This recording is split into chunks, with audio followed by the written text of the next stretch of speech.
tout le monde, bienvenue à ce nouvel épisode du podcast L'État financier. Donc encore une fois aujourd'hui en compagnie de mon collègue Gabriel. Salut tout le monde, c'est JP. Et pour ce nouvel épisode de la saison 6, je crois qu'on en est au 18e, mais Gab maintient davantage que moi le nombre d'épisodes récemment. On vous fait en deux temps, là, un au son de la cloche et un place au débat. On va commencer avec un sujet extrêmement d'actualité. On va maintenir aussi une trame qui était très populaire et un peu inquiétante, si on peut dire, dans les derniers mois, dans les derniers 2 mois. Là. Vous avez clairement vu la nouvelle. On enregistre en ce lundi 1er mai, donc probablement que pour à la fois les personnes de ce côté-ci de l'Atlantique que de l'autre côté, vous avez vu la nouvelle en pre-market côté Eastern Time. Donc, on va parler un petit peu de finances de marché, vous allez voir. Et en deuxième partie, on revient sur un sujet que ça fait un petit moment qu'on n'a pas parlé un peu de politique. Et je pense que c'est important de ramener le sujet. On l'oublie, on ne devrait pas vraiment l'oublier. Et les médias en parlent beaucoup moins aussi. Je pense que c'est bien qu'on remette un peu en lumière qu'est-ce qui se passe sur la scène politique et surtout un événement marquant qui marque d'ailleurs plus d'un an déjà. Mais avant toute chose, étant donné qu'on va parler de secteur listé, du secteur de la finance, des banques. Plus précisément, là, je fais le spoiler moi-même pour notre premier sujet. Là, je te laisse, Gab, faire le disclaimer de début d'épisode.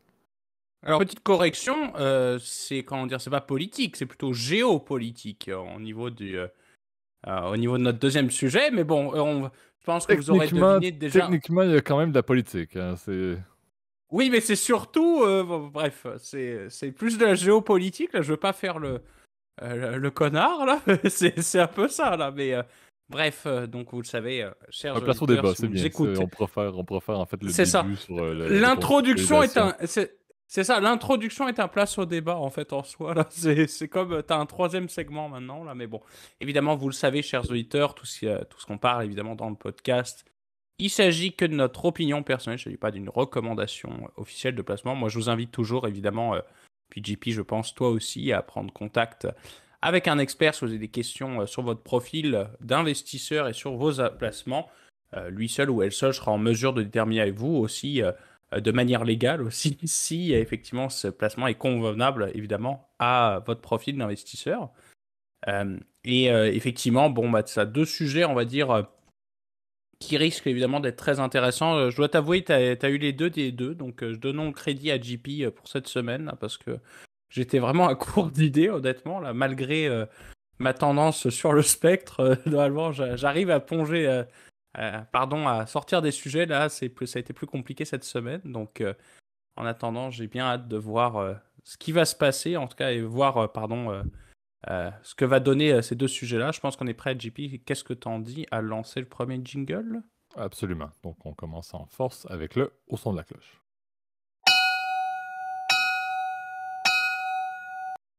Parfait. Donc, c'est personnellement mes sujets préférés dans les derniers mois, même probablement mes sujets préférés de la saison 6.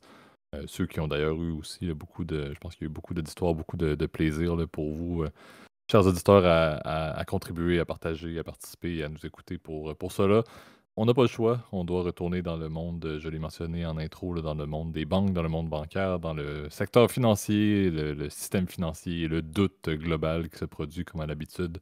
Lorsque une banque fait défaut, ça s'est produit très rapidement ce matin, là, en date du 1er mai, justement, où la FDIC aux États-Unis a annoncé là, la reprise de la banque First Republic, qui était d'ailleurs, on va en parler plus en détail, mais un petit peu plus gros, je crois, que SVB en termes de Asset Under Management. Et presque instantanément a retourné, la transaction a transigé les actifs de cette banque-là, en fait le balance sheet complet, vers JP Morgan Chase, donc notre fameux ami, monsieur Dimon, monsieur Jamie Dimon pour être exact, qui a donc récupéré cette banque-là. Ça s'est produit très vite, comme je l'ai mentionné. Là. On savait First Republic allait mal. Depuis l'annonce de SVB, First Republic est tombé très rapidement sous les projecteurs là, d'une autre forme de banque régionale qui était à risque. On en avait parlé dans un des épisodes. Là. Il y avait eu une contribution quand même assez significative de plusieurs des grandes banques américaines là, dans le but d'essayer de faire survivre First Republic. Je pense que c'était un 30 milliards de dollars qui avait été déposé là, par les plus grandes banques américaines pour essayer de garder cette banque-là à flot. Mais la performance allait mal. Le stock avait perdu, je pense, plus de 90% de sa valeur dans les derniers mois. Les résultats continuaient de montrer une sortie quand même assez massive du capital. Et bien, je pense que c'était imminent que cette banque-là n'allait pas nécessairement se poursuivre. C'est la troisième faillite bancaire, entre guillemets, aux reprises de la FDIC là, après Signature Bank et SVB. Ça égale, je pense, le nombre. Il y en avait eu zéro, je pense, en 2021-2022, si je ne me trompe pas, là, durant le retour après la pandémie. Mais on se retrouve quand même avec des banques de grande envergure avec plus de 100 milliards de dollars là, US d'actifs sous gestion qui se retrouvent à tomber. Donc, c'est quand même des occurrences qui sont significatives. First Republic était, encore une fois, une banque de la côte ouest. Comme je l'ai mentionné, c'était qualifié de regional lender tout de même. C'est une banque régionale américaine. Mais c'était quand même une banque qui avait des spécificités plutôt particulières en termes de leur clientèle. Un peu comme l'était SVB. Donc, SVB était la banque, on le mentionnait, là, des compagnies, des startups, etc. Euh, First Republic était la banque un peu des riches personnes qui vivaient dans la fameuse Bay Area. Il y avait un pourcentage quand même assez significatif de leur dépôt qui était au-delà du fameux threshold de 250 000 dollars qui était protégé par le FDIC, là. On parle d'ailleurs, j'essaie de retrouver exactement le chiffre, là, je pense que c'était 94% qui était pour. 94% en fait, c'était Silicon Valley, là, des comptes chèques ou des comptes courants ou des dépôts qui étaient au-delà du 250 000 de couverture de la FDIC. On parlait de plus du 2 tiers pour First Republic. Donc, quand même, c'est sûr que 94%, ça fait peur par rapport aux 2 tiers, là. On n'est pas nécessairement dans le même barème, là. On a 30% d'écart, plus même. Mais tout de même, ça montre une tendance quand même assez notoire à dire, bon, mais il y avait énormément de personnes qui étaient bien nantis, qui étaient clients de First Republic. Et qui dit personne bien nantie et dit toute la notion de, bon, cette banque-là était sous les projecteurs, justement, comme une qui n'avait peut-être pas une énorme stabilité financière. Le balance sheet, je pense, montrait qu'il y avait 111% plus là, de loans que le loan to deposit ratio était à 111%. Donc, ça vous donne une idée qu'il y avait le volume de prêts était plus élevé que les dépôts qu'ils avaient. Ce qui n'est pas nécessairement problématique dans tous les cas, mais dans ce cas-ci, pour une banque qui fait face à une fameuse bank run avec une sortie massive des dépôts, c'est sûr que ça n'aide pas nécessairement d'avoir énormément de loans et de ne pas avoir autant de deposits.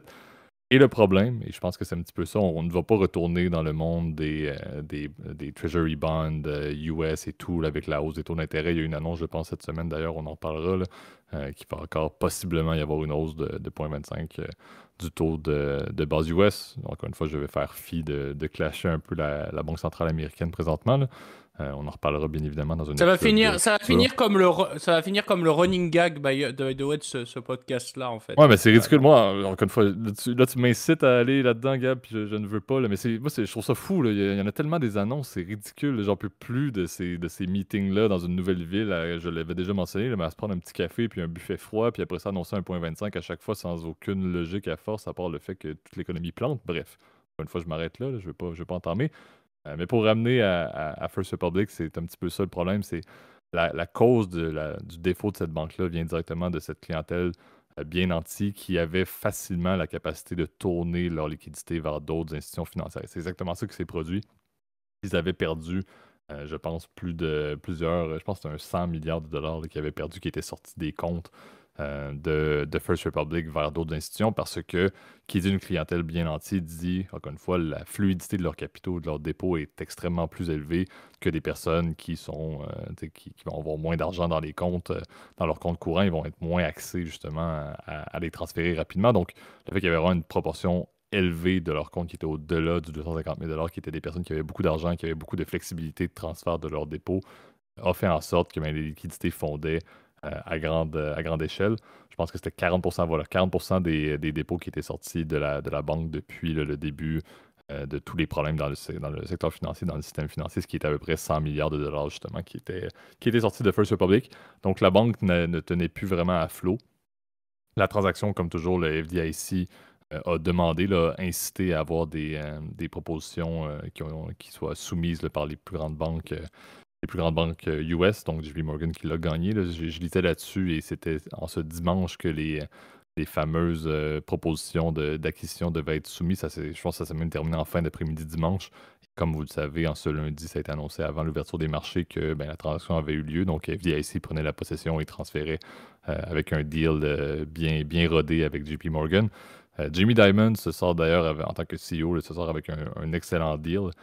Officiellement, là, c'est à peu près un total, je crois, là, de 13 milliards de dollars là, qui va être pris en termes de pertes là, dans le fonds de la FDIC, ce qui est un petit peu moins que le 20 milliards de dollars là, qui avait été pris dans le cadre de la Silicon Valley Bank. Et le deal, je pourrais aller un petit peu plus en détail. Là, je sais que Gab, tu as peut-être des points, là, mais il y a quand même beaucoup de spécificités assez intéressantes dans ce deal-là, justement, pour justifier l'acquisition privée. L'acquisition privée, en fait, la prise de possession par une autre grande banque. Là. Il y a énormément d'éléments qui favorisent et qui font en sorte que les shareholders de JP Morgan Chase n'ont pas trop besoin de s'inquiéter sur la rapidité du deal et sur le fait d'aller récupérer une banque qui ne se portait pas bien. JP Morgan s'en sort avec un excellent deal, s'en sort avec des actifs quand même assez intéressants. Un portefeuille de prêts qui, comme on l'a dit, était à 111% là, en termes de ratio loan to deposit. Par contre, la FDIC, si je ne me trompe pas, va couvrir une bonne partie pendant, je pense, une période de 3 ou 4 ans, là, des pertes potentielles sur le financement hypothécaire, entre autres des clients de la First Republic Bank. Donc, il y a vraiment beaucoup de. En bon anglais, on va dire il y a du sugar coating, là, mais il y a beaucoup d'aspects qui vont faire en sorte que la pilule de l'acquisition devrait passer assez bien pour les investisseurs de JP Morgan Chase. Je ne vais pas retourner sur ma mentalité de j'aime bien le fait que le privé vienne contribuer à essayer de sauver le système financier, mais c'est encore un peu ça. Pas forcément le gouvernement Après, américain qui a fait tout. Après, c'est un peu le but en fait du game aussi, parce qu'il l'achète à un prix aussi complètement dérisoire aussi, hein, parce que c'est toujours la game évidemment d'éviter que la banque centrale ou pardon la FDIC dans le genre de cas, c'est toujours le dernier recours, tu vois, qui va réellement agir en tant qu'acteur de premier plan évidemment pour sauver la banque. Ça, la mission de la FDIC, c'est d'abord d'essayer de protéger les clients et protéger les déposants pardon de ces banques-là. Comme tu l'as dit, effectivement, c'est quand même un portefeuille considérable, hein, évidemment, qu'ils vont acheter, puisque c'est, de ce que j'avais lu, en tout cas, sur CapIQ, hein, tu vois, ma connaissance, on va dire, des deals s'arrête, effectivement, à ce qu'on peut trouver, évidemment, sur les sources publiques, là, mais à mon souvenir, c'est ça, c'était 173 milliards de prêts, 30 milliards d'actifs, donc de securities, donc ça peut être évidemment des actions, mais aussi des obligations corporatives. Donc, environ 92 milliards de dépôts, donc ça va aller contrebalancer le total.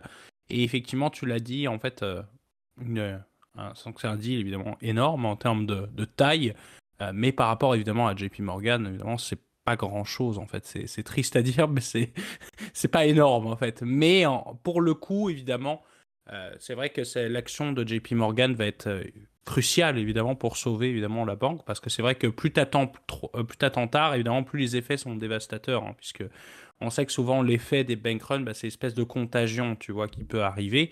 C'est ce qu'on a connu dans la crise de 28. Vous avez plein de photos et je sais que peut-être probablement en cours d'histoire, moi j'ai le souvenir de ça, là, de mes cours d'histoire géo, où justement on voyait les photos de la crise des années 30, on voyait les gens qui faisaient la queue en fait pour aller chercher leur argent, puis que malheureusement, enfin, il n'y en avait plus.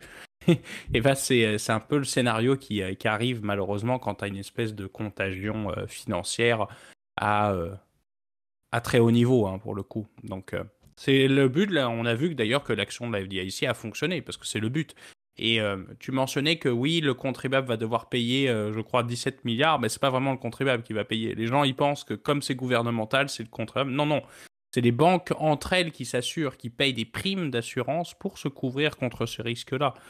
Donc le système est bien rodé et a prouvé justement qu'il a bien fonctionné, en tout cas dans le cas évidemment de la First Republic Bank. Et je crois que les actifs, par contre, qu'on parlait de la First Republic, c'est quand même considérable, hein, par rapport à SVB. Là, ça reste pareil, c'est des actifs hyper importants. Donc, je pensais pas non plus que c'est pas sans risque ou quoi que ce soit. En effet, comme tu as dit, en plus le risque principal, c'est que tu avais pas mal de dépôts non assurés. Donc ça, c'est pareil, ça va venir rajouter un côté de risque un peu supplémentaire par rapport à cette transaction-là. Mais il est vrai que c'est important. Autre point que je voulais souligner, c'est qu'il y a quand même en mars, notre ami Jim Cramer était bullish sur le stock. C'est quand même pas mal, ça, honnêtement. Là, Je sais pas si vous avez suivi ça, en tout cas sur Twitter. Moi, je me suis pas mal délecté là, mais je crois que notre ami Kramer, tu vois, le 30, je crois que c'était autour de fin mars, pardon, là. Tu vois, le 20 mars, il nous disait, oui, le 10 mars, pardon, FRC is the new focus, very good bank. Puis bon, c'est passé de 90 entre-temps à 16 balles, donc je pense qu'on a bien compris que ça marchait pas, évidemment, la stratégie Kramer. J'ai l'impression qu'il faut plus le shorter pour avoir la vérité ou faire des rendements intéressants, là. Donc, euh, comme quoi la malédiction Kramer se répète, évidemment, sur ce stock-là. Donc, je pense qu'il est important, et on le dit bien dans le podcast, de se faire sa propre opinion. Puis je pense aussi de lire un peu l'actualité avant évidemment, d'acheter tout et n'importe quoi, là. Surtout en suivant juste un tweet de 140 caractères, là, même si maintenant c'est plus limité à 140, là, mais c'est en effet la suite, évidemment, de SVB, hein. C'est un SVB2, en fait, qu'on a vécu, évidemment, avec la First Republic. Même si la clientèle n'est pas la même, tu l'as dit, c'est plus une clientèle très fortunée qui est cliente chez la First Republic Bank, versus SVB qui, oui, est très fortunée, mais c'est plus des entreprises. Donc il y avait la crainte sur l'écosystème startup qui posait problème avec SVB. Là, c'est plus les millionnaires qui ont plus d'argent dans leur compte. Donc, d'un point de vue aussi, je pense, de capital politique, en effet, c'est un peu moins sexy d'aller protéger les riches. C'est un peu moins, d'un point de vue éthique, louable, pardon, que d'aller sauver des entreprises, tu vois, qui emploient des gens, si tu veux. Donc, c'est toutes des questions, évidemment, plus d'ordre d'éthique aussi, qui se posent, évidemment, dans ce genre de situation. Donc, moi, j'ai pas trop de commentaires à rajouter. Je pense que tu avais pas mal fait le tour, JP. Je sais pas si toi, tu avais d'autres idées ou d'autres choses à partager. Ouais, ben, il y a quelques points intéressants à noter. Le montant officiel de la transaction, le paiement que JP Morgan Chase va faire vers la FDIC, c'est quand même 10,6 milliards de dollars US. Et ce qui est intéressant, j'en parlais, la fameuse lifeline qui avait été donnée par plusieurs grandes banques lorsque First Republic commençait à aller mal, qui était de 30 milliards. Il y avait 25 milliards qui venaient d'autres banques et dans le deal, JP Morgan Chase doit rembourser ce 25 milliards de dollars-là aux banques qui avaient contribué à cette lifeline-là. Donc, ils vont annuler justement cette contribution et ils vont annuler également, pas juste pour des fins comptables, le 5 milliards que JP Morgan avait mis eux-mêmes là, dans la banque. Donc, le lifeline de 30 milliards aura permis de souvenir un peu de temps, mais encore une fois, là, un peu comme toute bank run, les personnes bien nantis, les clients bien nantis de First Republic n'ont pas arrêté de sortir de liquidités dans les derniers mois, ce qui continue à causer problème. Un point intéressant, et bon, c'est sûr que cette discussion-là n'a peut-être pas vraiment de relevance présentement parce que la FDIC agit toujours pour garantir là, l'entièreté des dépôts là, par les derniers moves qui ont été faits. Le 250 000 ne veut plus dire grand-chose parce que techniquement, ils trouvent toujours une manière de faire en sorte que les actifs des banques qui sont un petit peu dans le trouble sont rachetés par une autre entité, une autre banque, comme c'était le cas, on l'avait mentionné pour SVB, même chose maintenant avec First Republic, mais il parle quand même de soulever, là, de hausser peut-être au-delà du 250 000 le montant couvert pour les comptes de dépôt. Encore une fois, c'est peut-être plus dans une société pérenne, dans le contexte où la FDIC va retourner dans les prochains mois, prochaines années, espérons-le, le plus rapidement possible, dans une couverture plus régulière, là, pas dans une couverture en mode, OK, oui, tous les comptes sont au-dessus presque du 250 000 mais on va les couvrir pareil, là, par un deal et par une acquisition un peu forcée. Mais à voir, le sujet est quand même en cours, il va être discuté selon moi pour peut-être réformer ce montant-là. Ça sera intéressant à suivre, ça va avoir un impact également sur ce qui se fait, entre autres, au Canada, parce que le montant était relativement similaire. Donc à suivre, bref, mais sujet intéressant à regarder. Et le dernier point que je ne peux pas laisser de côté, ça reste, First Republic était une entité transigée sur les places boursières et les actionnaires n'ont pas encore eu un énorme mot à dire. Il faut quand même le faire, je dois le mentionner. Je vais peut-être un peu faire mon Robin Hood et mon Robin des Bois là-dedans, là. Mais en tant que c'est des personnes qui étaient investisseurs. Sortez les violons, sortez les violons. Encore une fois, moi, c'est la fameuse. Et bon, je sors de mon dernier cours de maîtrise ce week-end pour la première année de mon diplôme et on parlait justement de maximisation du retour des investisseurs comme toute bonne compagnie devrait faire. Et je ne pense pas nécessairement que les investisseurs dans First Republic se sont retrouvés avec la maximisation de leurs actifs avec une transaction forcée vers JP Morgan Chase. Ouais, mais ça Certains vont fait dire partie de la que game. certains vont dire que ça valait autant que littéralement le dépanneur du coin avant d'être transigé, cette fameuse First Public. Absolument, il y a ce point-là qui reste à noter, là, ça valait plus grand-chose, mais quand même intéressant et ça reste. Moi, je me dis beaucoup, lorsqu'on va tourner la page sur tous ces événements de marché-là significatifs dans le secteur financier, j'ai hâte de voir qu'est-ce qui va se produire, les débats qu'il va y avoir. À mon avis, SVB, c'est un contexte. First Republic, c'est un contexte. Je pense beaucoup à vous de l'autre côté de l'Atlantique avec Crédit Suisse. Crédit Suisse, même moi, j'ai encore de la misère à saisir à quel point est-ce que cette transaction-là est d'une magnitude incroyable, la transaction UBS Crédit Suisse, et que les investisseurs de Crédit Suisse n'ont pas eu rien à dire parce que le gouvernement suisse a dit oui, c'est ça, that's it, on y va. C'était pas de la petite banque, là, Crédit Suisse, du tout, sans dire que First Republic était petit ou SVB. Il n'y a pas une banque qui est nécessairement petite qui est en train de tomber, là, mais Crédit Suisse, c'était un autre monde complet. Là. Mais fascinant que on se retrouve présentement avec ce genre de transaction-là et que ça passe comme si de rien n'était. Ça montre un peu l'aspect critique qu'il y a sur le système financier, que l'on accepte et que l'on passe à autre chose pour ce genre de deal-là. Je suis le premier à mentionner que j'aime le partenariat public-privé pour sauver un peu le système financier, mais je crois quand même que le débat sera pertinent lorsque cette période trouble-là va être passée. Et par période trouble va être passée, je veux dire lorsque Powell va arrêter de flipper un 10 cents à savoir s'il augmente de 0,5 ou 0,25 son taux d'intérêt et de continuer de scraper les balance sheets de toutes les banques régionales américaines. Mais vous me comprendrez, là, je pense que le débat vaut la peine et ça reste quand même pertinent.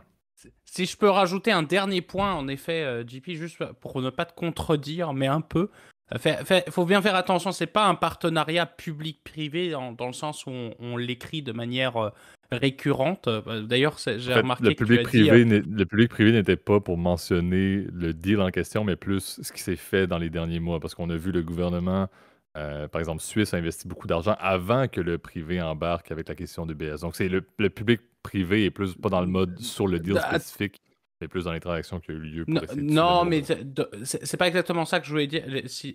D'ailleurs, j'ai remarqué que tu as utilisé le mot occurrence, mais c'est une récurrence quand quand ça fait plusieurs fois. Là. Donc, certains comprendront la référence à qui je veux faire, là, mais bon, bref.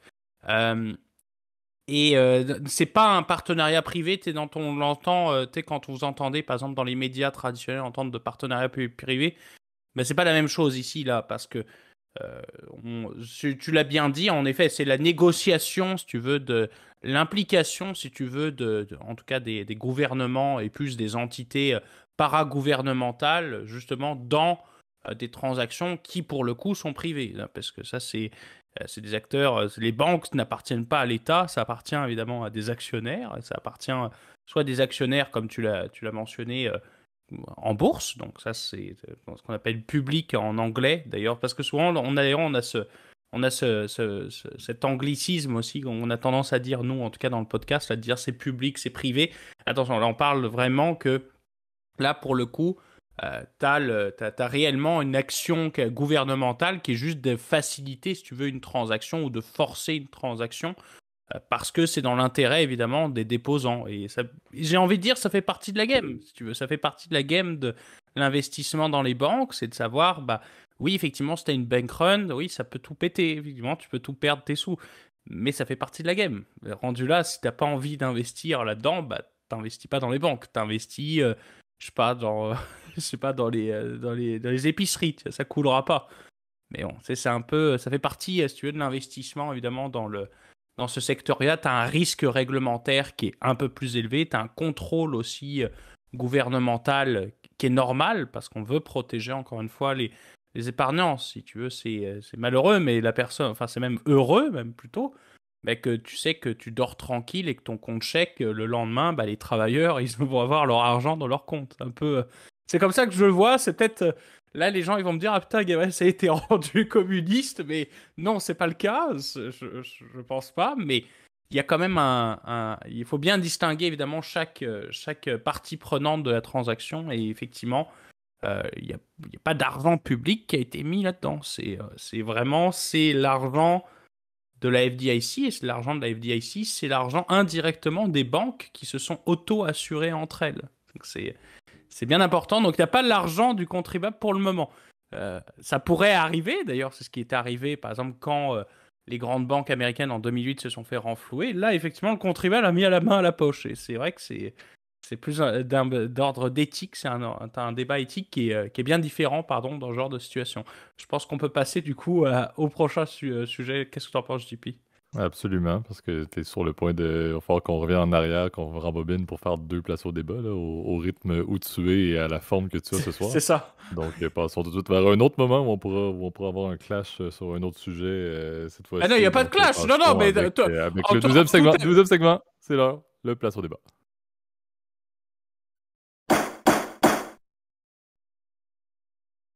Parfait. Donc effectivement, on l'avait dit, là, je l'avais mentionné au début. On retourne sur un sujet qu'on ne veut pas oublier. Je pense que c'est important. C'est important, les médias en parlent un peu moins. Mais ça reste quand même significatif. Qu'est-ce qui se produit présentement en Ukraine? Donc, ceux qui nous écoutent depuis quelques temps, là, on a fait dans les épisodes, je pense, dans la saison 5. Je ne suis même pas certain qu'on en a parlé dans la saison 6 techniquement depuis le début 2023. Je ne suis même pas sûr qu'on en a parlé nous-mêmes. Donc, on a un peu un auto-hit à se donner là-dessus. Mais je pense que c'est important là, de parler. Le printemps se lève également en Ukraine et bon, le contexte n'a pas forcément énormément changé. Il y a eu la même logique. Je pense que quelqu'un mentionnait, là, c'était un peu une espèce de guerre de grinder. Là, donc, c'est littéralement ils mettent un pilier comme Bakhmut l'était, donc une ville un peu d'une signification pas très, très élevée, mais qui a été un lieu, et qui l'est toujours d'ailleurs, de clash quand même assez significatif. La ville n'existe à toute fin pratique plus, et on a pareil l'armée russe ainsi que les fameux mercenaires qui sont du côté russe, qui se clashent avec l'armée ukrainienne. Mais je pense que c'est important de noter, on sait qu'il y a quelque chose qui se trame au niveau de la contre-offensive ukrainienne, et c'est quelque chose qui était moussé, avec également la contribution d'armement qui a eu lieu dans les derniers mois là, au niveau de l'OTAN, la formation qui a eu lieu également sur ce type de machinerie-là, entre autres en Allemagne avec les fameux chars d'assaut Leopard. Donc, c'est un peu là où on va voir réellement est-ce que la faisabilité de cette contre-offensive-là, d'aller récupérer des territoires qui ont été pris depuis 2022, est-ce que c'est réellement possible? On voit déjà là des nouvelles là, sur des points de contact par drone sur le territoire russe, mais également en Crimée, là, qu'on ne peut pas mentionner comme étant un territoire russe par acquis de conscience et par logique que ça a été littéralement un territoire qui a été repris, un peu volé à l'époque. Bref, on ne va pas entamer ce débat-là nécessairement.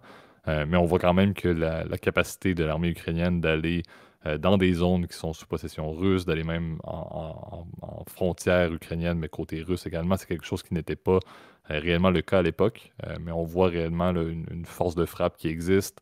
La résilience de l'armée ukrainienne est encore une fois massive, et cet influx d'armement, de munitions, je pense, peut réellement venir aider, parce qu'on sait que s'il y a bien un point que l'armée russe continue d'avoir des problèmes, c'est leur capacité en termes opérationnels de transférer des munitions, de transformer des vies vers les fameuses front lines de son armée.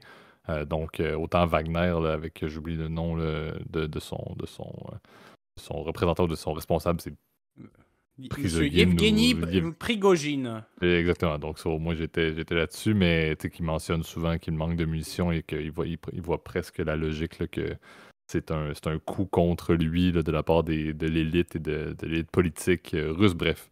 Ça pour dire qu'on est à la croisée des chemins à bien des égards. On a l'armée russe qui continue de stagner et qui n'a pas vraiment fait beaucoup d'avancées, alors qu'on était supposé être dans une offensive russe dans les derniers mois. Et on a enfin le retour de la contre-offensive ukrainienne. Vous vous souviendrez probablement lors de la dernière occurrence d'une contre-offensive ukrainienne avait quand même rapporté une reprise de territoire quand même assez significative. Donc, c'est à voir. Est-ce qu'on peut peut-être avoir un dénouement qui arriverait de ce conflit-là, parce que l'armée ukrainienne serait en mesure d'aller récupérer un pan énorme de son territoire, ce qui forcerait peut-être non seulement l'armée russe à se replier, mais à vraiment dire, OK, il faut négocier la fin de tout ça.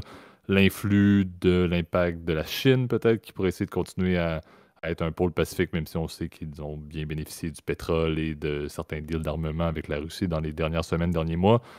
Et Macron, qui continue à essayer de faire des ponts avec d'autres problèmes d'ailleurs en France, il devrait peut-être regarder dans son propre territoire national, mais qui essaie de travailler avec la Chine là, pour essayer de ramener des tables de négociation. Je pense que si la contre-offensive est efficace, ça pourrait vraiment mettre dans un coin Poutine et mettre dans un coin l'armée russe, où là, on n'a vraiment pas le choix d'avoir, pas nécessairement un point de capitulation, mais il faut négocier, il faut terminer. Ça fait extrêmement longtemps, et de plus en plus, les stratèges, autant américains que les stratèges mondiaux qui mentionnaient les différentes pistes de dénouement de ce conflit-là se rapprochent de plus en plus d'une vérité. Il mentionnait qu'il n'y allait pas avoir réellement de grands développements dans cette guerre-là au cours des derniers mois, et c'est exactement ça qui s'est produit. Il y a eu des pertes de milliers et de milliers de vies, ce qui est toujours aussi épouvantable. Mais clairement, on est à la croisée des chemins et une contre-offensive efficace pourrait, à mon avis, idéalement rapporter un peu le retour de la paix, mais au moins le retour des discussions, parce que ça fait quand même plusieurs mois qu'il n'y a pas eu une table de négociation entre des représentants ukrainiens et des représentants russes qui ont mené à quelque chose de très très conséquent.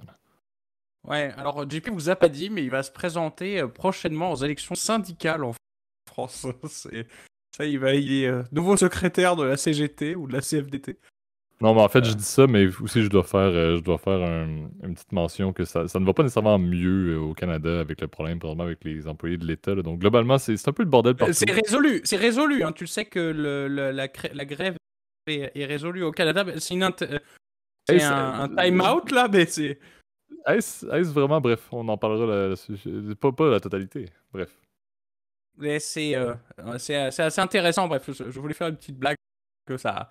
T'as peut-être pas tout compris ce que la référence à Monsieur Martinez là, mais bon, bref, ça sera comme ça là. Mais trêve de plaisanterie. Revenons du coup du côté ukrainien. C'est vrai que on en a peu parlé en fait ces derniers mois pour une raison simple, c'est qu'effectivement le front s'est stabilisé pour plusieurs raisons. C'est que notamment l'épuisement des troupes. Je pense que c'est le premier facteur, si tu veux, qui a contribué évidemment à l'arrêt du combat. On l'a bien vu.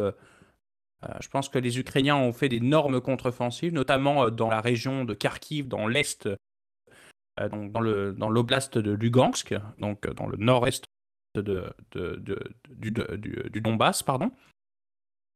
Évidemment, Kherson, la reprise de Kherson, évidemment, ça a été je pense, une des plus grosses opérations, évidemment, de l'armée ukrainienne, puisqu'ils ont réussi à battre l'ennemi, en fait, russe, vraiment en détruisant toute la chaîne, le chaînon logistique russe, hein, parce que c'est vraiment ça là où les Russes ont énormément de difficultés pour pouvoir reprendre du territoire. Ils ont de la difficulté, effectivement, à maintenir leur position logistique, en fait. Il manque de l'équipement, les soldats restent très mal entraînés. Souvent, ils sont envoyés même, j'aime pas cette expression-là, mais comme de la chair à canon, souvent sur des fronts où ils savent que c'est d'ores et déjà perdu, pardon. Prigogine le disait, et pourtant, tu vois, il est quand même biaisé côté russe, évidemment. Prigogine disait que justement, il envoie des gars qui sont à peine formés, évidemment, au combat, justement, à se faire massacrer dans les lignes ukrainiennes. Tu as le rapport de force 3 pour 1, d'ailleurs, qui se maintient pas mal en termes de soldats éliminés. Éliminés, d'ailleurs, c'est pas forcément tués, mais ça peut être aussi juste blessé, inapte au combat. Là. C'est le rapport de 3 pour 1 qui s'est stabilisé en fait dans les derniers mois. Et en effet, oui, tu as eu deux villes en fait où effectivement il y a eu des avances significatives de l'armée russe. Et significatif, c'est que oui, elles existent, ces avances-là, mais à quel prix, tu vois. T'as perdu 20 000 hommes pour reprendre malheureusement la 45e ville, je crois, de Russie. Donc Bakhmut, d'ailleurs, n'existe sur la carte virtuellement, elle n'existe plus, puisque la ville a été complètement anéantie. De même que Soledar, qui est l'autre ville dans la région de Donetsk, Lugansk, du coup dans le Donbass. C'est pas une ville d'intérêt stratégique majeur, donc c'est pas une capitale régionale comme l'est par exemple Sloviansk ou Kramatorsk, qui sont les autres villes un peu plus renfoncées, contrôlées par l'Ukraine, qui pour le coup sont des têtes de pont importantes. Donc non, je vois mal les Russes reprendre du terrain, même ils sont plus évidemment dans une perspective où ils ont peur de se manger une contre-offensive. Il manque d'armement, il manque énormément évidemment de munitions. On voit d'ailleurs de plus en plus sur le front russe des armes de plus en plus vieilles en fait, donc soit des tanks de très mauvaise qualité ou soit des tanks qui datent de la guerre froide, là, donc des années 60 qui sont mis sur le front ukrainien.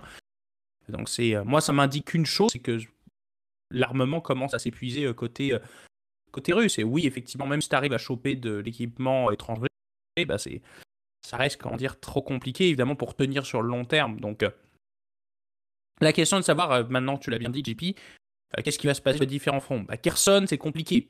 Parce que sur le front de Kherson, vous le savez, il y a évidemment le Dniepr, donc le fleuve le plus important d'Ukraine, qui sépare évidemment qui séparent véritablement l'entrée de la Crimée de la ville de Kherson. Donc, le pont est en mauvais état, il a été endommagé par les Ukrainiens en fait dans la reprise de Kherson. Donc, je les vois mal faire des opérations là-dessus. Il y a commencé à avoir apparemment quand même des escarmouches de l'autre côté du pont. Est-ce que véritablement ils ont été capables d'établir une tête de pont? Je ne pense pas. Je pense que ça reste assez compliqué de maîtriser une ville qui se trouve une tête de pont de l'autre côté d'un pont. On l'a bien vu, les Russes sont foirés, donc je vois pas pourquoi les Ukrainiens y arriveraient de manière magique. C'est très compliqué. Sur le front sud, donc de côté de Zaporijjia, dans la région de Zaporijjia, il y a eu quelques escarmouches dans les derniers jours qui ont eu lieu. Les Russes ont véritablement peur que la contre-offensive arrive par là, parce que tu as quand même une ouverture vers des villes importantes, Melitopol, Berdiansk, Mariupol, qui laisserait évidemment vers l'entrée de la Crimée. On sait que la Crimée a été pas mal bombardée et envoyée. Les infrastructures militaires russes ont été très endommagées, notamment à Sébastopol, par les fameux HIMARS, là, donc les lance-missiles téléguidés sol-sol, donc qui sont des espèces de grosses roquettes, en gros, pour faire simple. Donc là-dessus, on voit que la DCA russe, qui était quand même considérée comme excellente, connaît des lacunes.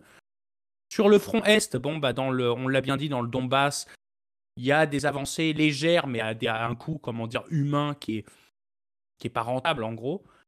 Et il y a le flanc Est, dans le front Est, donc dans l'oblast de Lugansk, dans le coin de Zavatove, qui est une ville dans le nord-est. Et là, on voit considérablement que l'armée russe commence à se retrancher. Ils ont créé tout un système, évidemment, de fortification, un peu comme un mécanisme de défense avec des trucs anti-chars. Là, je sais pas comment on appelle ça. Là, j'ai plus le nom. Là, des espèces de trucs en métal, là, les barres de métal soudées là, pour empêcher les tanks de passer. Là. Ça, ils ont commencé à construire, évidemment, des réseaux de fortification très intenses dans cette région-là. Donc, même chose du côté, d'ailleurs, de Melitopol, donc dans l'oblast de Zaporijjia. Donc, je pense que la prochaine offensive, ça va être encore une fois un coup de bluff. Je pense que ça va être un coup comme ils l'ont fait à Kharkiv, d'ailleurs, une espèce de contre-offensive, puis finalement, on fait le contraire, tu vois, une espèce d'opération militaire bien planifiée. Et je pense, et là je te rendrai là-dessus, JP, la parole, juste dans un instant, parce que je pense que peut-être tu auras une opinion différente ou pas d'ailleurs, mais je pense que la force des Ukrainiens maintenant repose non seulement maintenant sur l'armement de meilleure qualité, véritablement, là on parle d'armement beaucoup plus avancé, et sur le renseignement, parce que c'est vrai que le renseignement aujourd'hui c'est le nerf de la guerre. C'est pas forcément uniquement les nouvelles, l'actualité, la propagande, l'arme médiatique, mais c'est aussi le renseignement dans le sens où on sait où se trouvent les infrastructures logistiques ou les armes d'attaque. On sait où elles sont disposées. On sait où est-ce qu'on va faire lancer des contre-offensives. Et maintenant que la Rasputitsa, donc la fameuse boue qu'on a dans l'ex-URSS, donc qui est très que vous connaissez par la Seconde Guerre mondiale, qui avait freiné les Allemands, et ben là, cette Rasputitsa n'est plus d'actualité. Donc là, maintenant, les grandes manœuvres peuvent commencer, et je pense qu'effectivement, les Ukrainiens vont évidemment profiter maintenant de leur nouvel équipement pour justement aller à contre-attaquer. La question est où et quand. Là, rendu là, on n'est pas magicien, et JP, je sais pas s'il y a quelque chose à rajouter là-dessus. Ouais, mais tu sais, je pense que ça montre toute la complexité d'une invasion en 2023, là, de savoir justement encore à ce jour que l'armée ukrainienne, qui sur papier était complètement dénombrée par rapport à la puissance russe, on en est encore maintenant, ils ont une capacité, et même il y a un doute réel à savoir est-ce que la contre-offensive ukrainienne pourrait vraiment amener, comme on l'a dit, une reprise presque une bonne partie du territoire occupé par la Russie depuis le début de l'invasion. Donc, c'est ce qui est quand même assez fascinant de voir qu'en 2023, oui, il y a eu énormément de support de l'OTAN. Oui, il y a eu énormément de support également, comme tu l'as dit, en termes stratégiques, en termes d'information de la part du gouvernement américain.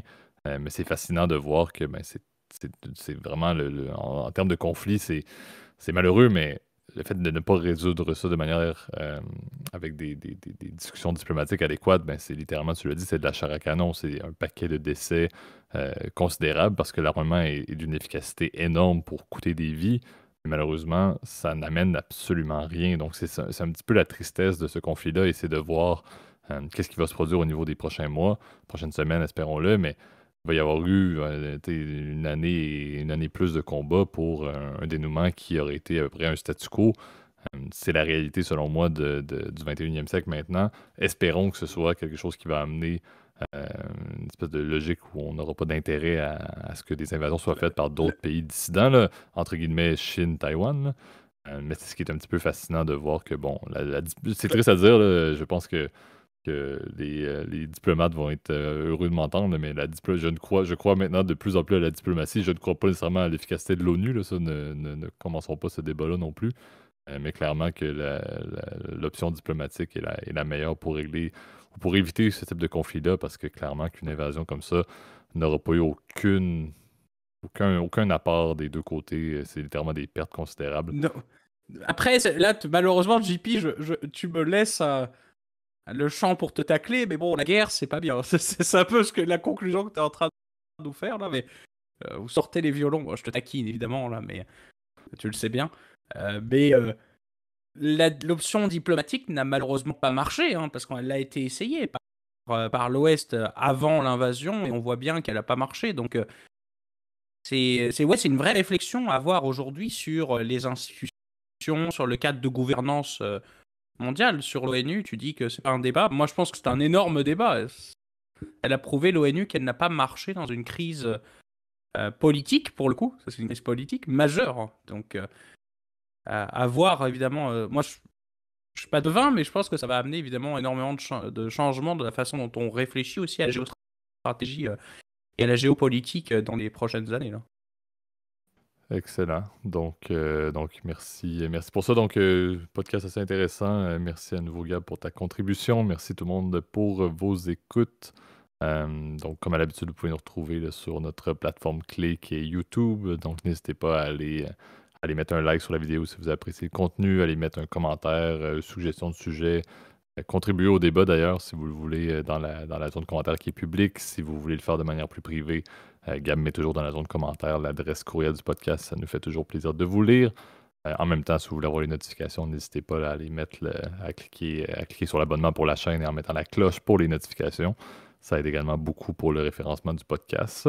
Et sinon, pour la majorité d'entre vous, comme je le dis à chaque semaine, sur les plateformes audio, vous pouvez nous retrouver sur Apple Podcasts, Spotify, Overcast, Deezer, etc. N'hésitez pas aussi à aller apprécier, liker les vidéos si c'est possible, et également mettre une forme de gradation ou d'appréciation sur la chaîne. Ça aide beaucoup à la recommandation aussi, les abonnements qui sont possibles. Ça s'améliore, en fait, je le dis souvent, là, mais les mois passent, les semaines passent, les années passent de ce podcast-là. Et les plateformes audio s'améliorent de plus en plus, là, mais tout ce que vous faites en termes de référencement numérique aide beaucoup à ce que le podcast puisse toucher davantage de personnes. Et comme je le dis souvent aussi, le bouche à oreille est clé là, également pour le podcast. Merci à nouveau, Gab, pour ta contribution et je vous souhaite tout le monde une très belle semaine. Salut tout le monde, bye bye.